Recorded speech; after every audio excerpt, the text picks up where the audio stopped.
नमस्कार फ्रेंड्स, स्वागत आहे तुमचे आपल्या गृहिणी मराठी यूट्यूब चॅनलमध्ये। बेसन बर्फी तर तुम्ही खाल्लीच असेल। आज आपण पाहणार आहोत नवीन गव्हाच्या पिठापासून बनणारी स्वादिष्ट आणि पौष्टिक अशी बर्फी।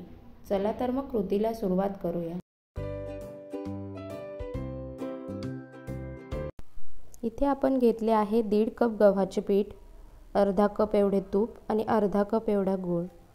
चला तर मग कृतीला सुरुवात करूया। सर्वप्रथम कढई गरम करून घेतली, त्यात तूप घाला। तूप गरम झाले की त्यात पीठ ॲड करा आणि पीठ हे चांगले लालसर होईस्तोवर भाजून घ्या।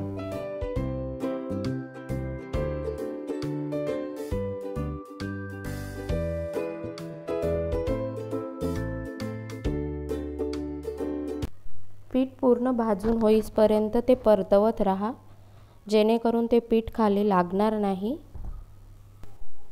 इथे पीठ भाजत असताना ते फुलतं आणि त्यामुळे ते थोडं कोरडसर होतं। जर गरज असेल तर तुम्ही ते थोडे 1-2 चमचे तूप अजून ॲड करू शकता। मला इथे 2 चमचे तूप ॲड करावे लागले। परत ते ॲड करून मी पुन्हा ते चांगलं मिक्स करून भाजून घेतलं।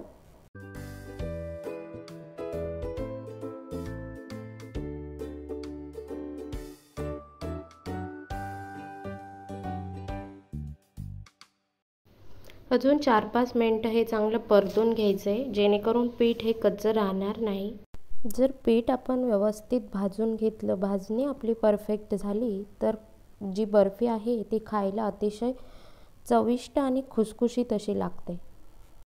त्यामुळे पीठ भाजत असताना कोणत्याही प्रकारची घाई नको।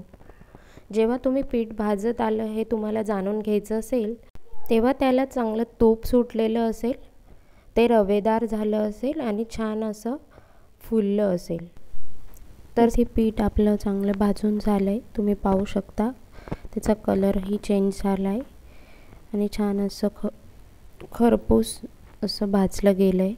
आता त्यात आपल्याला गूळ ॲड करायचा आहे। गूळ ॲड करून ते चांगलं मिक्स करून घ्यायचं आहे। ते इतकंच गरम करायचं आहे की जेणेकरून संपूर्ण गूळ आपला विरघळेल। संपूर्ण गूळ विरघळेस तोवर ते चांगलं परतून घ्या। गुळामुळे या बर्फीची पौष्टिकता अजून वाढते। लहानांपासून मोठ्यांपर्यंत ही बर्फी सर्व आवडीने खातात। अशी अतिशय पौष्टिक असा हा कमी साहित्यात बनणारा असा हा पदार्थ आहे।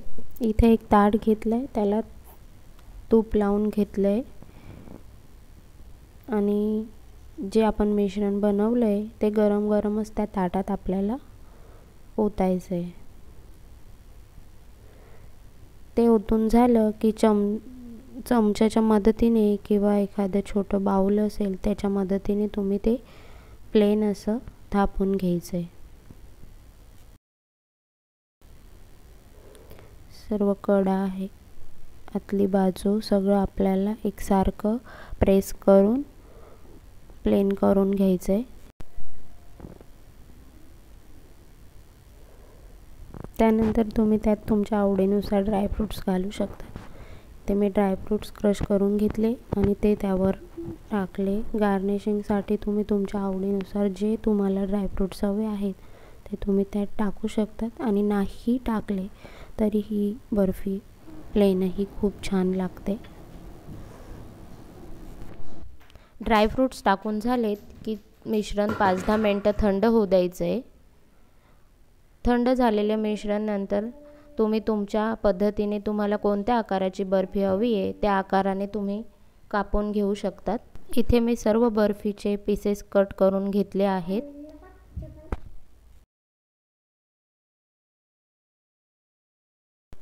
इथे सर्व बर्फी मी चाकूच्या मदतीने कापून घेतली आहे आणि तुम्ही पाहू शकता किती छान असे त्याचे पीसेस कट झाले ते।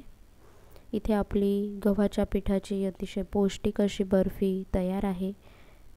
ही बर्फी खायला खूप छान लागते। लहानांपासून मोठ्यांपर्यंत सर्वांनाच आवडेल अशी आहे। त्यामुळे एकदा नक्की करून पहा। चॅनलवर नवीन असाल तर लाईक, शेअर आणि सबस्क्राईब करायला विसरू नका। धन्यवाद। भेटूया नवीन व्हिडिओ सोबत।